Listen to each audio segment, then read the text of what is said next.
बहू की पहली राखी। विमला एक नकचढ़ी और गुस्सैल औरत थी। वो कोई ना कोई बहाना ढूंढकर अपनी बहू निकिता को हमेशा फटकार लगाया करती थी। अभी कुछ महीनों पहले ही निकिता विमला के घर बहू बनकर आई थी। निकिता अपनी तरफ से हर संभव कोशिश करती कि वो अपनी सास को हमेशा खुश रख सके, लेकिन विमला वो तो आसपास की औरतों पर रौब जमाने के लिए जानबूझकर निकिता को डांटा करती। अरे वाह विमला, तूने ऐसी कौन सी चाबी भरी है कि तेरी बहू तेरे सामने एकदम भीकी बिल्ली बनकर रहती है। मेरा नाम विमला है विमला। निकिता के जैसी 10-10 लड़कियां भी मेरी बहू बनकर आ जाए ना, तो भी मैं उन सबको अपने बाएं हाथ से नचा सकती हूँ।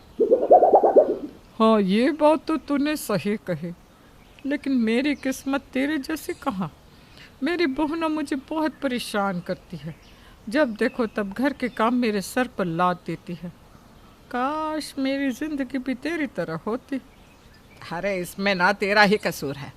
जब बहुएं घर में पहला कदम रखती हैं तभी से उन पर लगाम लगा देनी चाहिए, वरना आगे जाकर वो हमारे सिर पर बैठ जाती है। तुम सब मेरे पास रोज 1 घंटे की ट्यूशन पढ़ने आया करो। मैं तुम सबको ट्रेन कर दूंगी कि अपनी बहुओं को कैसे काबू में रखना है, समझी? इस तरह विमला निकिता के सीधेपन का फायदा उठाकर आसपास की औरतों से वाहवाही लूटा करती थी। फिर एक दिन, विमला, अगले हफ्ते राखी का त्योहार है, तू शॉपिंग करने चलेगी क्या? हाँ हाँ, क्यों नहीं। मेरी बेटी भी आ गई है, चल आज ही शॉपिंग करने चलते हैं। उसके बाद विमला अपनी बेटी सोनिया और बहू निकिता को लेकर मार्केट में पहुंच जाती है। मम्मी, ये साड़ी बहुत अच्छी है, मैं यही साड़ी खरीदूंगी।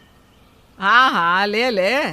मैं तो कहती हूँ ये सलवार सूट भी ना तुझ पर बहुत अच्छा लगेगा, रख ले इसे भी। इस तरह विमला अपनी बेटी सोनिया को तरह तरह के कपड़े खरीद कर देने लगती है।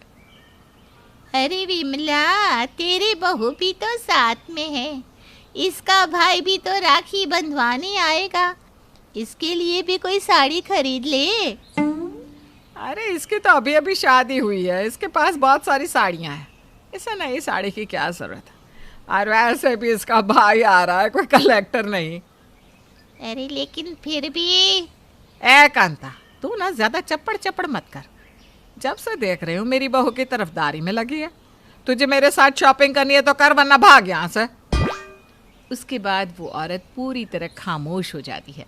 दूसरी तरफ विमला अपनी बेटी के लिए ढेर सारी शॉपिंग करती है, लेकिन वो बेचारी निकिता के लिए एक रुमाल तक नहीं खरीदी। फिर आखिरकार रक्षाबंधन का दिन आ जाता है।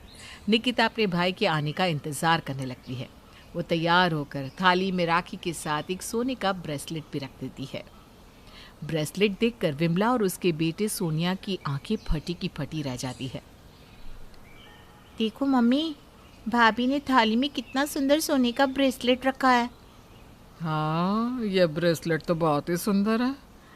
बहू, तूने इसे राखी के साथ रखा है?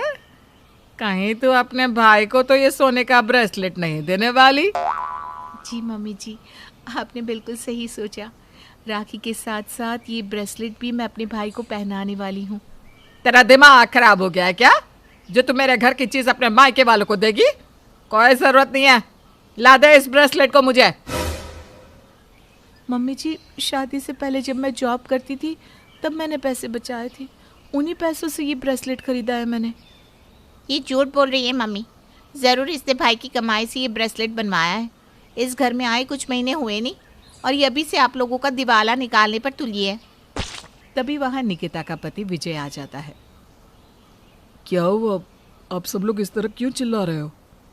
अरे देख देख, तेरी लाडली पत्नी सोने का ब्रेसलेट अपने भाई को देना चाहती है।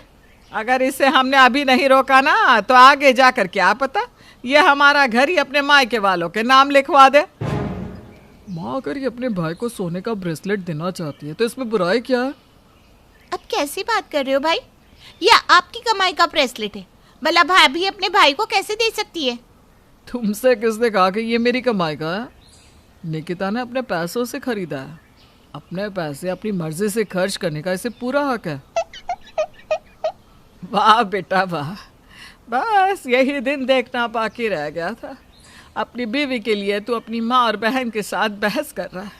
नालायक, यही परवरिश दी है क्या मैंने तुझे? ओहो माँ, तुम ना जरा सी बात का बतंगड़ बना देती हो। मैंने कह दिया ना कि ये ब्रेसलेट निकिता ने अपनी कमाई से खरीदा है, फिर आप लोगों को क्या परेशानी है? नहीं, मैं इसके फटीचर भाई को ये सोने का ब्रेसलेट पहनने नहीं दूंगी। ला बहू, ये ब्रेसलेट मुझे दे दे। उसके बाद विमला थाली में रखा सोने का ब्रेसलेट लेकर अपनी बेटी को दे देती है। जा बेटा, इसे अलमारी में रख दे। ठीक है मम्मी। उसके बाद दुखी होकर निकिता अपने कमरे में चली जाती है। सालों से मेरी इच्छा थी कि मैं अपने भाई को एक सोने का ब्रेसलेट दूं, लेकिन मेरी सास ने मुझसे ब्रेसलेट छीन लिया। थोड़ी देर के बाद निकिता का भाई किशोर घर पर आता है। सोनिया और निकिता दोनों मिलकर अपने अपने भाइयों को राखी बांध देती है। तभी किशोर सीटी बजाता है और दरवाज़ा खोलकर कुछ लोग अंदर चले आते हैं। उन लोगों के हाथ में ढेर सारे तोहफे थे। भैया, ये सब क्या है? ये तुम सबके लिए तोहफे हैं। ये देख, मैं तेरे लिए इतनी सारी साड़ियाँ लेकर आया हूँ। माँ जी, ये बड़ा पैकेट आपके लिए। इसके अंदर ढेर सारी सुंदर सुंदर साड़ियाँ हैं। और हाँ, ये लीजिए, मैं आपके लिए ये नेकलेस भी खरीद कर लाया हूँ। उस नेकलेस को देखकर विमला हैरान हो जाती है। उसके मुंह से आवाज़ ही नहीं निकल रही थी। अरे, ये नेकलेस तो बहुत कीमती लग रहा है। ये तुम मुझे देना चाहते हो? दरअसल मेरा व्यापार चल पड़ा है। इस समय मैंने बहुत सारा मुनाफा कमाया है। भगवान की कृपा से अब मुझे किसी चीज़ की कमी नहीं है। आज ही मैंने करोड़ों की डील साइन की है। अपने भाई की तरक्की जानकर निकिता बहुत खुश होती है। उसके बाद किशोर सभी को ढेर सारे तोहफे देता है। फिर शाम को किशोर सभी से विदा लेकर वहाँ से चला जाता है। किशोर के जाने के बाद विमला और सोनिया निकिता से माफ़ी मांगने लगती हैं। हमें माफ़ कर दे बहू, हम तेरे और तेरे भाई के बारे में न जाने क्या क्या बोल गई, लेकिन आज हमें पता चला कि तेरा भाई तो बड़ा दिल वाला है। उसने मेरे और मेरी बेटी के लिए इतने महंगे तोहफे लाए। हाँ भाभी, आप हमें माफ़ कर दो। आज के बाद हम आपके साथ कभी बुरा बर्ताव नहीं करेंगी। और इसके बाद दोनों माँ बेटी निकिता को अपने गले लगा लेती है। दूसरी तरफ ये सब देखकर विजय बहुत खुश होता है।